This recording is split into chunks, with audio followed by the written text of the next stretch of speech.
Anak kita mula-mula dia belajar merangkak. Kalau dia salah langkah, dia merangkak ke jatuh. Tapi biasanya anak-anak ni bila dia salah langkah, dia jatuh, dia akan belajar, dia tak akan buat kesilapan yang sama. Kita kadang-kadang kita tak boleh laju sangat. Kita kena go through the process. Jadi contoh, kalau doktor buka klinik. Jadi bagi saya, kalau saya bukan doktor, tapi saya selalu pergi klinik, saya tengok pengurusan klinik tu tidak complicated sangat. Tapi dia akan jadi complicated kalau tim tu tak bertahap. Apa customer service, apa yang harus dibuat.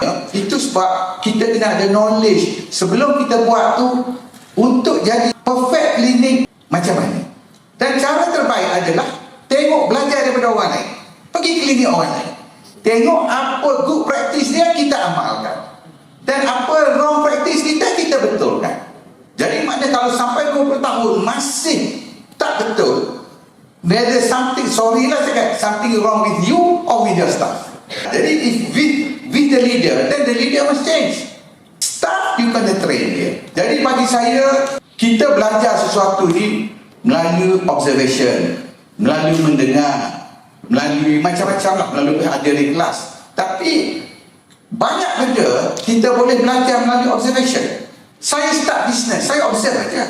Saya observe apa yang orang suka baca. Bila orang baca surat khabar bagaimana dia nak, cara dia baca. Dia baca novel macam mana dia nak. Itu juga kita kena market survey, keperluan. Jadi bagi saya kira mengurus sebuah klinik tidak sesofistikated. Selain daripada tugas doktor itu sendiri, ada yang paling sophisticated. Nak menghandle setiap patient tu yang penyakit macam-macam, kan, berbeza-beza. Tapi untuk menguruskan klinik tu simple. Tapi yang paling penting, kita kena ada tim yang ada roh. Roh tu penting. Pasal dalam bisnes apa pun, kalau tim member kita tak ada roh, kita akan gagal. Kalau tim kita bagus, ada roh, dia akan improve diri sendiri.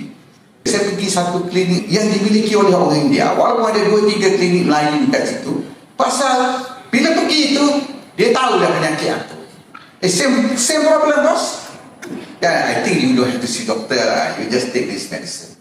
Kita tak payah menunggu 30 minit. Kita save. Jadi maknanya dia proaktif. Kita kena train staff yang proaktif. Pasal seorang bos akan berjaya kalau dia ada tim yang proaktif. Dia tak payah buat apa, tim dia yang buat kerja.